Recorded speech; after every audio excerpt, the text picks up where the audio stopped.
Winning a chess game isn't something you can simply make happen. There is no outright winning strategy or forced win.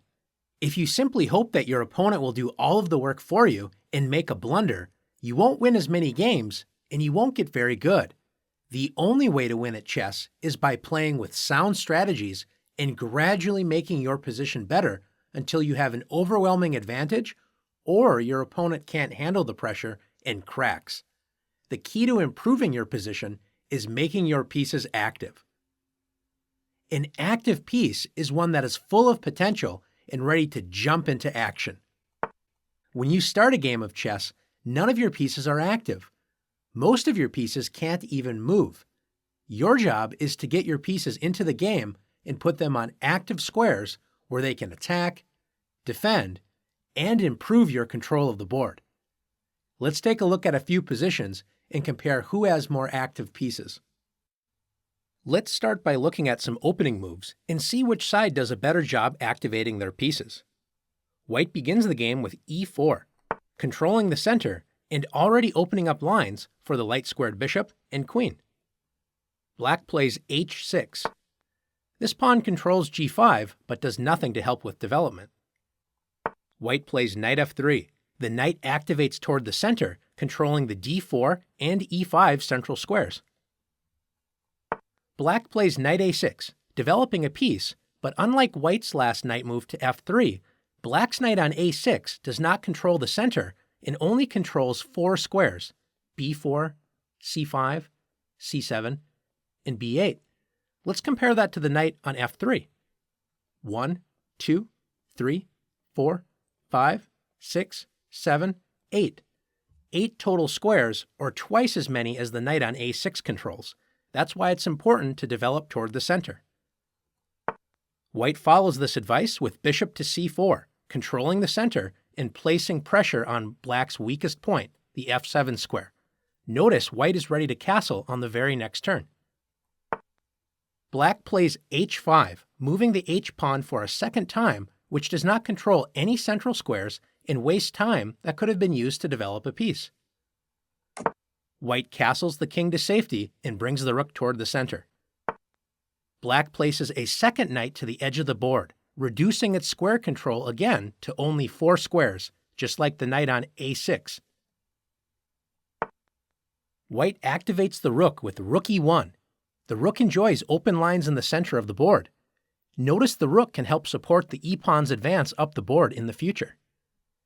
Taking a look at White's position, you can notice that White has placed a pawn in the center, has developed pieces to active squares that help control the center, and White has also castled the king to safety. Black, on the other hand, does not control any of the key central squares, has 2 knights on the edge of the board, and Black has not moved any pawns that would allow the bishops and queen to enter the game. White's position is far more active. Let's take a look at another position. Take a moment and compare White and Black's pieces. Which side has more active pieces, White or Black? Let's first look at White's pieces. Notice that White has 3 pieces in Black's territory: the bishop on f6, the knight on d6, and the rook on c7. All of these pieces are very active. The bishop on f6 controls a lot of key squares right in front of Black's king, and notice the bishop controls the entire a1 to h8 diagonal. This bishop also controls h4 to d8, controlling a lot of dark squares right in Black's territory. The knight on d6 is excellently placed. It's putting pressure on f7, b7, and the bishop on c8. Notice White's rook on c7 is doing the same thing, pressurizing all 3 of these targets as well. The only piece that's not in Black's territory is the rook on d1, and it enjoys a lot of open squares and also protects the knight on d6. Let's compare that with Black's pieces.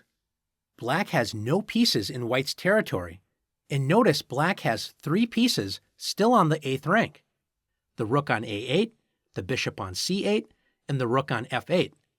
The only piece not on the back rank is the knight on h6, stuck in the corner. Notice the knight cannot move to f5 or g4 because White has pawns that would capture that knight. Black's pieces are basically paralyzed. take a look at the light-squared bishop on c8. It has one square, d7, and it's already protected by the white rook. The black rook on f8 cannot move to e8 because of the knight, or d8 without getting captured by the bishop.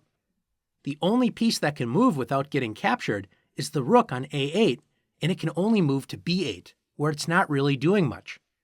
So to take a look at this position, we can say white has very active pieces and black has very inactive pieces. Let's take a look at one more position. Finally, in this position, is it clear which side has more active pieces?